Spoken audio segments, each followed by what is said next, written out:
मेरी गोद में बैठ जा, आज मैं तो पवाऊंगी। बहुत दिन है कि मैंने तो कभी पवाया हो नहीं अपने लाला को।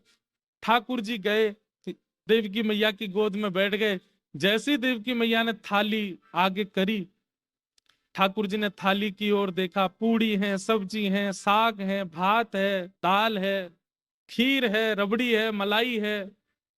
लेकिन कोने में एक छोटी सी कटोरी में माखन मिश्री रखा देखा।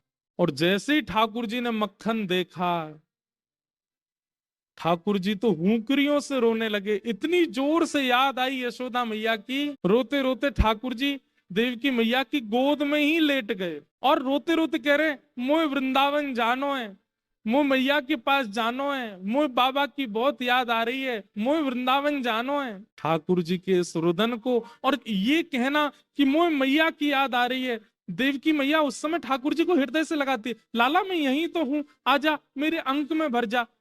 तो ठाकुर जी चिल्लाते, नहीं मोह मैया पास जानो है।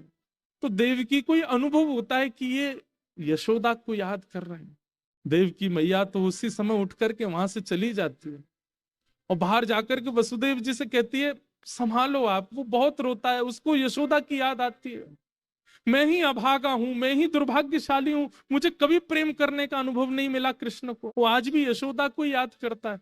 कृष्ण की रुदन को सुन करके बलराम जी दौड़े अपने कमरे से और दौड़ करके कन्हैया के कक्ष में गए। दाऊ दादा से गले लग के बहुत रोए ठाकुर जी। दाऊ दादा, मुझे वृंदावन की बहुत याद आ रही है, दाऊ दादा आप ले चलो ना मुकु, वृंदावन ले चलो, मैया के पास ले चलो।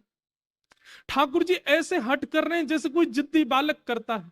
वसुदेव जी आए और आकर के बलराम जी को भी ले गए और बोले, कृष्ण को केवल एक ही व्यक्ति शांत कर सकता है, क्योंकि ये उसी के सामने गंभीर रहता है, वो इसका सखा है उद्धव। उद्धव सखा मथुरा आने के बाद बने ठाकुर जी के। ये भगवान के साथ गुरुकुल पढ़ने भी गए थे। उद्धव को जाकर के वसुदेव जी बोले, उद्धव तुम समझाओ, तुम्हारी बात मानता है कन्हैया।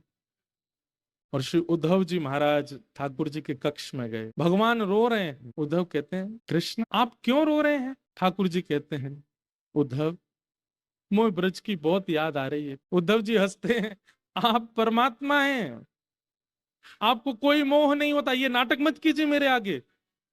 आप परमात्मा हैं, आप सारे मोहों से दूर रहते हैं, सारी आसक्तियों से दूर रहते हैं। आपका दर्शन करने वाला मोह आसक्तियों से दूर हो जाता है। ये क्या आप आडंबर कर रहे हैं? ये रोना धोना बंद कीजिए, ये हो ही नहीं सकता।